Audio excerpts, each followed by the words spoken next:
Partiremos entonces hablando sobre el impacto que ha tenido el COVID-19 en las economías mundiales y en particular en los fondos que administramos. Como hemos visto durante todo el año pasado, la necesidad de confinar a la población para controlar la propagación del virus ha tenido consecuencias económicas muy importantes, afectando la continuidad de los trabajos de la mayoría de las industrias. Esto provocó una alteración generalizada de las cadenas de suministro a nivel global. Produjo un freno al consumo y la actividad. Esto generó un shock a la economía mundial, consecuencias en el empleo y el crecimiento económico. Vimos cómo en marzo las bolsas cayeron fuertemente, anticipando este shock a las empresas.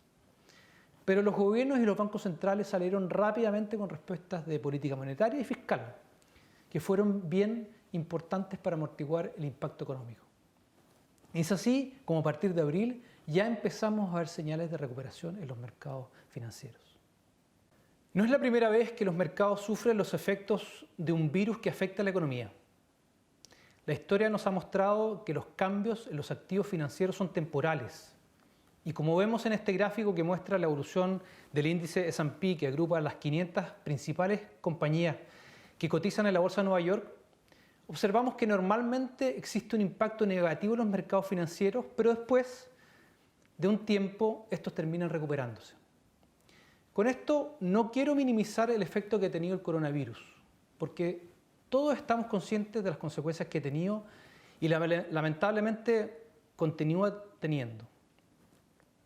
Pero es cierto que gracias a las medidas de aislamiento, contar con una vacuna al año del inicio de la pandemia y junto con los impulsos fiscales y monetarios que hablábamos recientemente, se ha podido recuperar cerrando el año 2020 con una tendencia de crecimiento.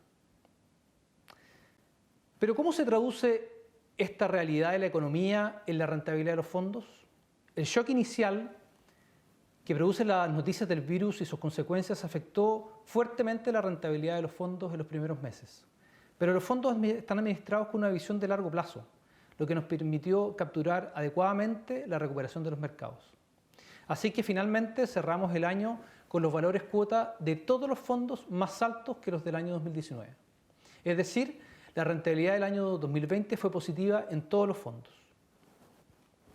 Pero quiero aprovechar este resultado de rentabilidades que para muchos puede ser sorprendente, dada la profundidad de la crisis que generó el coronavirus, para recordar la historia de los multifondos. Si revisamos la evolución en los retornos de los fondos desde su creación, que fue el año 2002, observamos que solamente en las crisis del 2008, 2011 y 2018, algunos fondos cerraron el año con valores cuotas menores al valor de cierre del año anterior.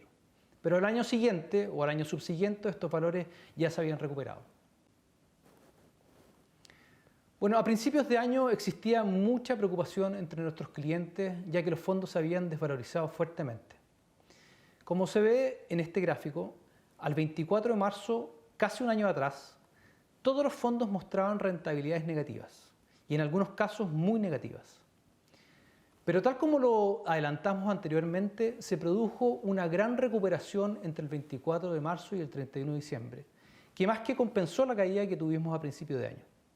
Es así como el fondo A tuvo una rentabilidad nominal en el año de 4,62%, el fondo B un 6,4%, el fondo C un 7,69%, el fondo D un 6,98% y el fondo E un 7,34%.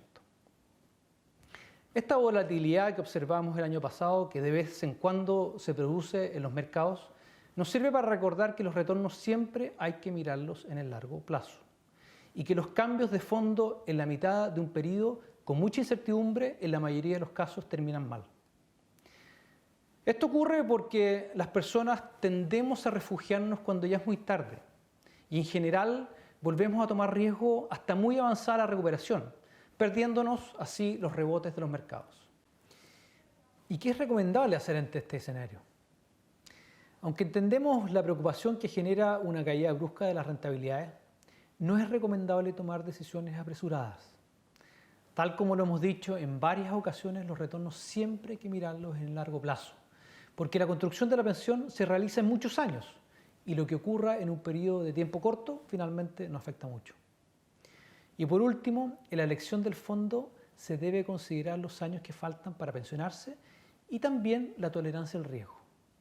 Respecto de lo primero, si tiene muchos años por delante, es recomendable fondos con mayor exposición a acciones.